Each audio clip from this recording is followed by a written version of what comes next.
and welcome to another episode of PDA Dad UK. In this episode, I want to be looking at proprioception. So you'll know that from the last episode we looked at interoception and how that is basically the internal workings of our body that communicate with our brain to tell us what we need. So interoception, in a nutshell, is basically our body telling our brain what we need at any given time, whether that be to sleep, whether that be to eat, whether it be to go to the loo. Anything that is going on inside our bodies uses interoception. For the exterior of our body, we use proprioception. So proprioception is basically a series of sensors and receptors that are in our body. They're in our joints, they're in our skin, they're in our tendons, and basically communicate with our brain to tell us what we're doing at any given time.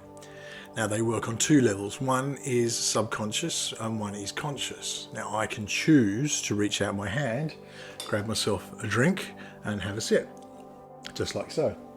In the same way, it can be something that happens on a subconscious level. I'm breathing and I can make a choice to breathe in and out, or my body does it naturally as a subconscious thing. I'm subconsciously breathing all the time because without that breath, I'm not going to live. In the same way, my body's reactions and my reflexes are affected by my proprioception. They go on a subconscious level. If I reach out and I bang my hand on something, I'll pull it away. A reflex will make me pull it away. That's proprioception on a subconscious level. It's something that we're not in control of. It's something that's just going on, our brain's processing without our knowledge.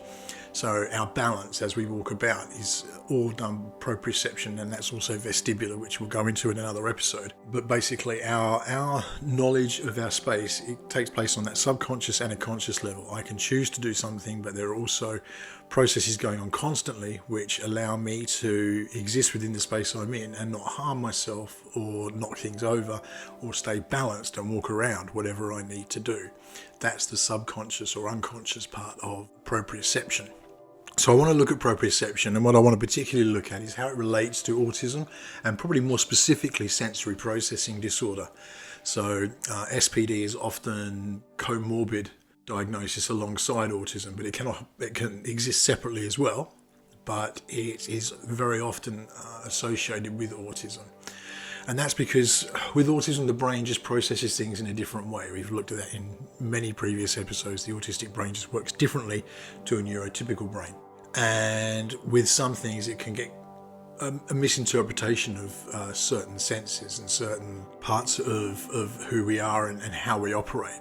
So our emotional regulation can be different for as a neurotypical person like myself from my daughter who is autistic. Her emotions are much more heightened and much more reactive. In the same way, with sensory processing disorder, it's basically pretty much what it says on the box. It's a disorder that is misinterpreting the senses that our body is giving us, and that can be sight, taste, touch, smell, and hearing.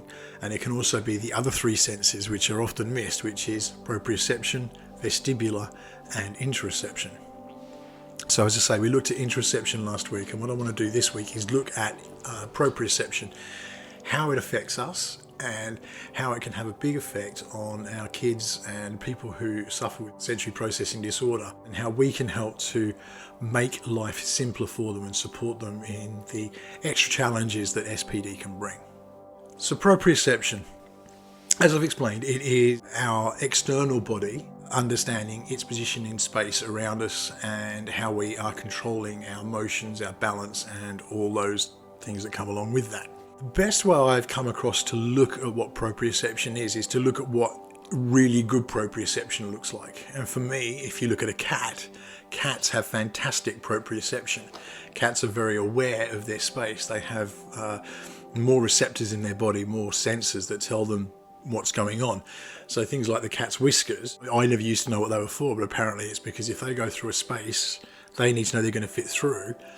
Whiskers are to the width of their body. So they know by just touching their head to something if they're going to fit through with the rest of their body, because their whiskers have got these sensors in that are telling their brains, I will be able to fit through, or no, I won't be able to fit through and I'm going to get stuck. In the same way, cats have amazing reflexes and amazing balance. A cat can walk along a fence line no problems and it won't fall. If a cat falls anywhere, it will land on its feet 99% of the time.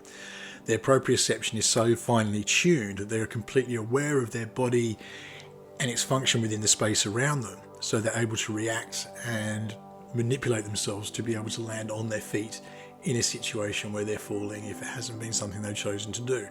Likewise, they can choose to take big jumps off on things, and they know instinctively how to respond to make sure that they are upright, they land on their feet, they're able to walk off, and they don't get themselves harmed.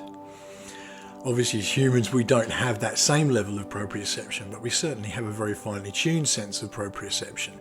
I know what my body is doing most of the time. I know when it's not functioning because I'll stub my toe and I'll hop around swearing and carrying on because of the pain that is being sent through to my brain. And that's part of proprioception, is just your body indicating things. So it's interesting because pain is something that we actually require. And if you want to have a look at the issue of leprosy, many people believe for a long time it was like a skin condition almost, and it was parts rotting off of your body. It was a guy called Dr. Paul Brand that actually discovered that leprosy is actually a deadening of the nerves. And so what happens is that people with leprosy will injure themselves without knowing they're doing so, because the pain receptors aren't functioning. So the nerves aren't functioning, and so the brain isn't receiving the command that you need to stop this now because you're going to hurt yourself. So you might try wrenching a door open that's stuck. If you're trying too hard, your hand will hurt. It will send a message to your brain and you will stop using your hand to do that. You'll pull away and then you'll think of another way to go about it. Go and get a tool or a wrench or a crowbar or something and jimmy it open that way. For people with leprosy, they wouldn't receive that signal, so they'll actually harm themselves in the process of opening things. It's something that's more prevalent in third world societies, sadly. The reason that it appears that bits are falling off of a person are actually because rodents will be coming in the night and nibbling on fingers, and they're not feeling it because they're not getting the sensation from the nerves that it should be providing. So they're not pulling away.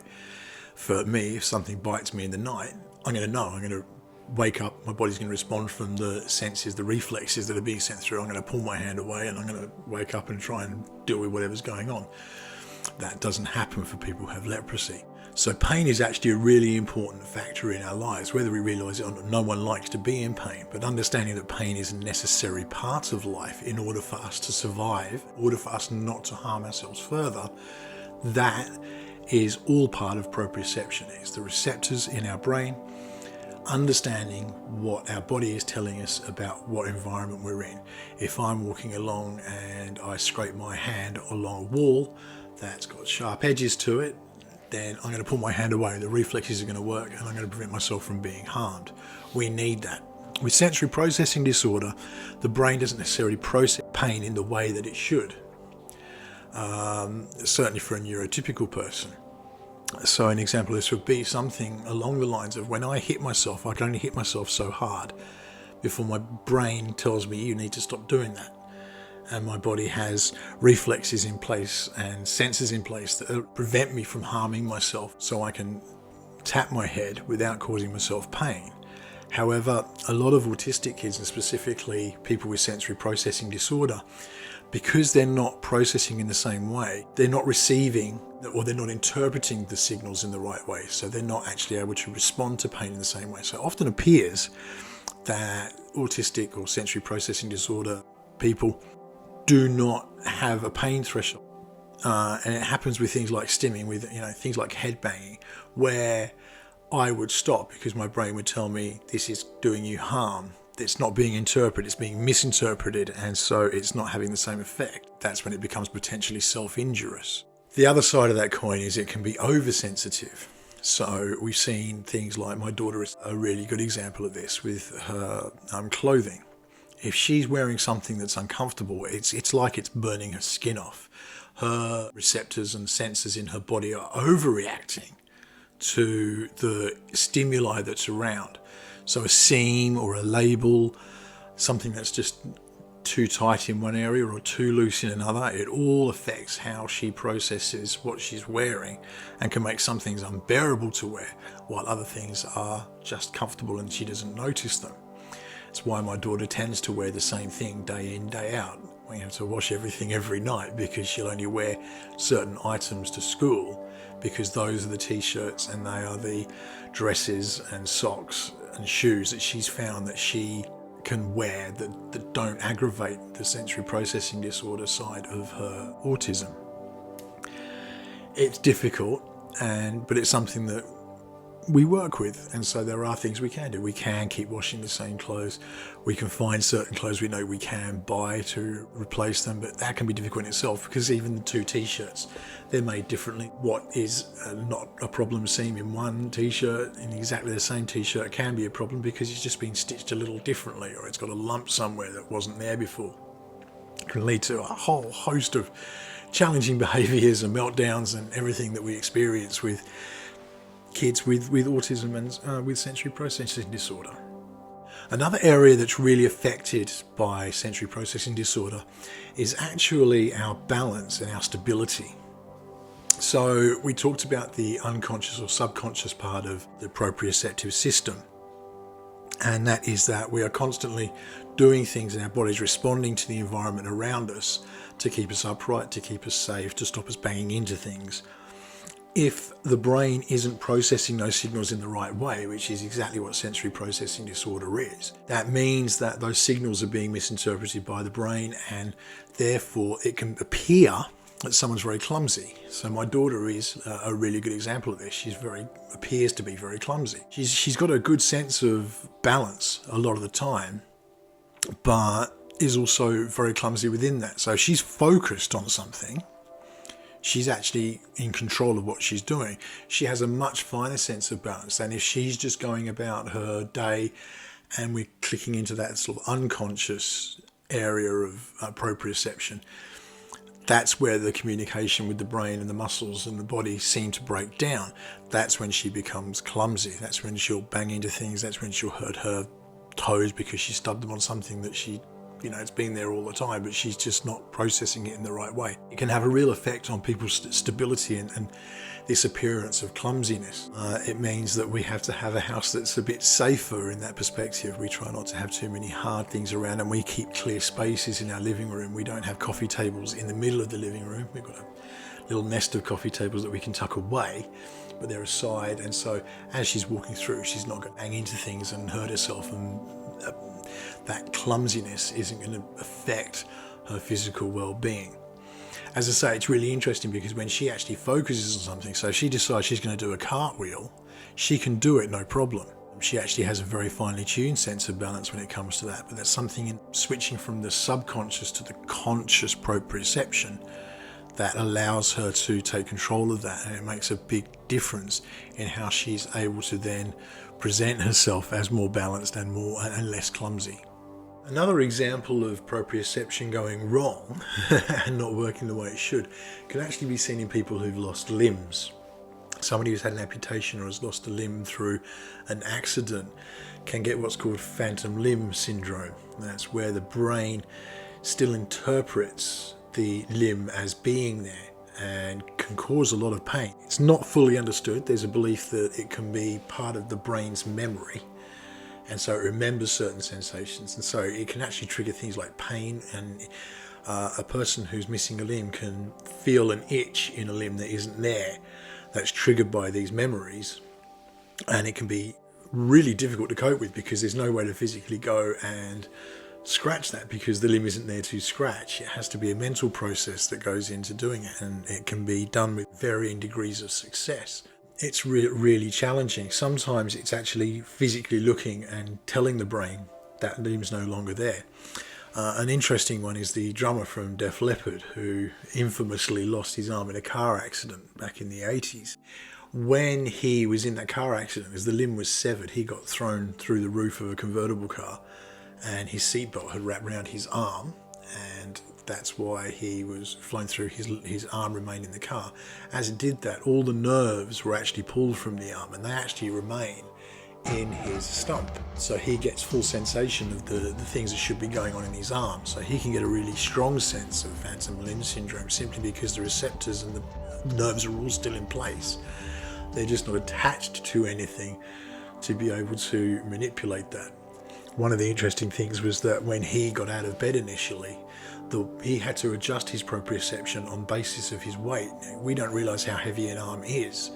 And when he got out of bed for the first time, he actually ended up flipping across the room because what his body had learnt through muscle memory is his balance was thrown off completely, and his body had to retrain itself in its proprioception to be able to maintain his balance whilst missing a considerable amount of weight. A major way that proprioception affects many autistic people specifically is with stimming. Now, we've looked in previous episodes at stimming and how it's actually a very healthy thing as long as it's not self-injurious. Stimming is actually a physical way of working through pent-up anxieties. So it's a pleasant sensation that is repeated. I do recommend looking at that video if you want to learn more about that. It's a fascinating area. Partly that's to do with proprioception. There are certain pleasures that are given. Now, I stim. I know I'm neurotypical, but I stim. I shake my leg and I will jiggle my foot about. It drives my wife bonkers. But there's something in that sensation. It takes place for me on a subconscious level. It's not something where I'm doing until I'm told, yeah, shaking again, and I can stop. Only for a period of time until I'm back into my sort of car space watching telly or whatever, and then it just kicks off again. It's not something I can really control, but it's a very pleasant sensation. I like the feedback that we get from it. It's just a nice feeling for me to be able to do, and I find it very relaxing. It appears to be the opposite, but it's actually incredibly relaxing. And a lot of autistic people stim, and they'll stim in different ways. I was talking to a guy called Autistic Fleck, who's an artist on my other channel with the Grumpy Dads with Chris, and he was saying he stims a lot by licking his lips, and you couldn't see it. He wears a clown mask all the time, which is another story, but he licks his lips quite a lot, and that's his form of stimming. There's something in that sensation that does that. My daughter will play with her hair, and again, it's a physical sensation. She's usually not aware she's doing it. Sometimes she'll reach out, she'll know this what she's doing, but she'll sit there and play with her hair. I was having a chat with her this morning about some incidents we had over the weekend, and just trying to work them through with her. And the first thing that she did was started playing with her hair as she was listening and processing. It's something that helped keep her calm in that situation, a pleasant sensation. It's all to do with proprioception, the way that our receptors are picking up that motion and that physical sensation, and it's being processed by the brain. Because of the fact the autistic brain works differently, it can interpret those sensations differently, and it can magnify the pleasure that we get from it. So for my daughter, that really is a very, very calming thing, just playing with her hair.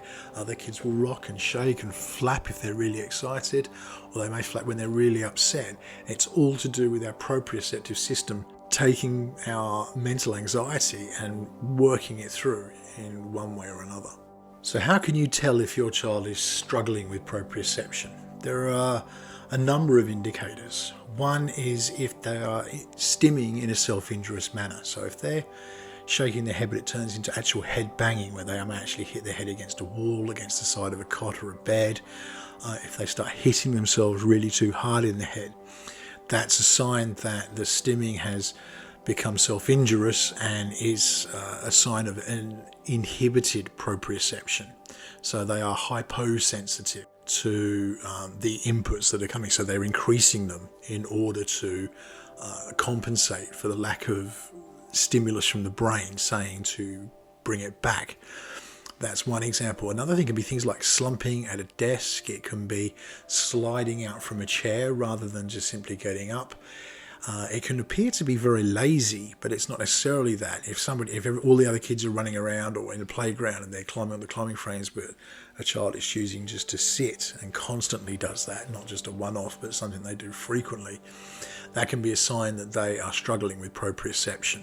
Likewise, there can be a hypersensitivity to proprioception, and that can be seen with things like really engaging in rough play too much, seeking out certain textures and feelings. So my daughter will only sleep with a teddy bear quilt. So it's a duvet cover that's teddy bear material. she can only sleep with that because that is the one that has the right sensations for her. She's hypersensitive, and that can come again in the form of stimming. So you'll see certain stimming behaviors that are just creating that sensory input. They're seeking it, sensory seeking behaviors they're called, and it can happen in many ways. It might be just the textures of a wall, or being very focused on certain sensory inputs. And a way you can really help with that is simply by looking at things like sensory tents, dens that you can make in your own home, which are filled with sensory items, certain things with certain textures, lights and light patterns, that can really help to feed that sensory need that these kids have. So how can you help your child if they're experiencing these issues, if they're experiencing problems with proprioception? There are a number of things, a number of ways that are available to actually help them engage their proprioception. It's about adapting things so that their lives just have fewer obstacles in them. A great example is trampolines. Trampolines are a great way of starting to understand your proprioception, and it's a fairly safe way to do it if you're in one of those enclosed trampolines. Jumping and that form of exercise engages proprioception because you're forced to try and balance. So the brain has to take over, and it takes place on both a subconscious and a conscious level. So you're actually making those two parts of the process engage, and hopefully that will mean that the conscious part of proprioception. So this has really worked for my daughter. We have a trampoline. She loves to jump on it, and she's very, very good on it because she's actually engaged in her conscious proprioception. So she's thinking about what she's doing, and then she can do flips and she can do bottom bounces, all that kind of stuff, where she might appear to be quite clumsy the rest of the time. What we've noticed is that since using the trampoline and her having that experience, she has become less clumsy in the rest of her life. Somehow there's the process between her engaging the conscious and subconscious part of her proprioception that has allowed her to bring that into her everyday life, and her subconscious is taking on information from the conscious in order to make life that little bit easier for her and work through the issues she has with proprioception. There are loads of indoor activity type things that you can do as well. Things like carrying books, doing sweeping, brushing motions, playing with Play-Doh, playing with Lego, anything which engages the brain and forces you to manipulate something. So sweeping, you're having to use a certain motion. Carrying books, you're learning that balance. Playing with things like Lego and Play-Doh, you're engaging to create something. So there's a conscious process that's going on that's allowing the subconscious to adapt and take these things on. As I say, it's never going to cure it.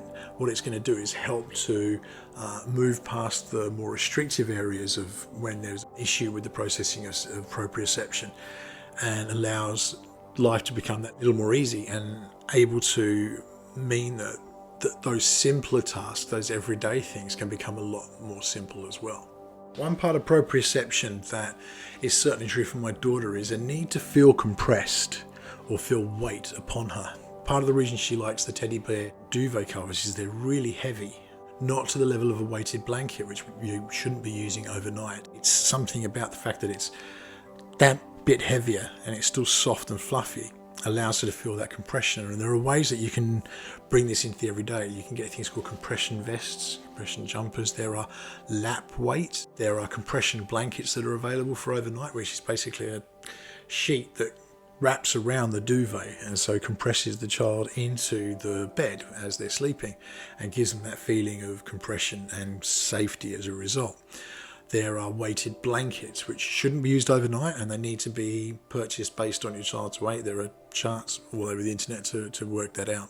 But these are all ways that you can play into the proprioceptive needs, particularly for that hypersensitivity when they need to feel that all the time. There are so many tools available out there. There are weighted wristbands you can get. There are weighted leg bands that you can use as well around your ankles that just add that extra weight and sensation and really do help to comfort kids and adults as well. When they have these sensory processing disorders, it helps alleviate that and makes life that much simpler for them. If you are concerned that sensory processing disorder is part of your child's diagnosis or needs to be part of your child's diagnosis, there are things you can do. First of all, please just go and see a GP. Get a referral to a paediatrician if you need to do so. But there are many things that GPs can do to assist with this, and it's something that can translate into things like EHCPs for your kids. We looked at that in a previous episode. Anything that's going to allow them to have their environment around them altered so that they feel more comfortable and functional within it. So seeing a GP, they can make recommendations from there. If you have an EHCP and you think it needs to be added to that, talk to your school Senko, ask for a review of your EHCP and get it included in it, because it can be something that can make days at school so much easier, knowing that there are ways that they can feel safe and secure. It might be having a little sensory area at the school.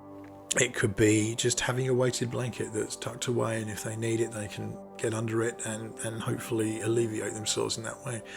Understanding of stimming, so that if they're stimming at school, the school understands what's going on and knows that it's an indicator of increased anxiety, but also that there's just a need there for them to decompress a little, and that can be by compressing, ironically. So there are so many things that can be done. Please do talk to your Senko, talk to your GP, and look at ways that you can get support for this in all those different ways. That's all I really wanted to say on proprioception. It's something that obviously we could go into a lot more detail about. It gets a lot more scientific and a lot more technical. I don't think that's necessary in this particular example. It was simply looking at the ways that proprioception works, how it affects our kids, and what we can do to be supportive. Please do like this. Please do comment. If proprioception is something that you're noticing is an issue within your child's life, I'd love to hear about it. If you've got any tips or advice on things that you've been able to do to support your kids who have sensory processing disorder or have issues with their proprioception, how you've been able to help them and help them achieve ways of coping with it in everyday life, please like the video. Please do subscribe to my channel. It really does get the message out there. And I will see you guys next time.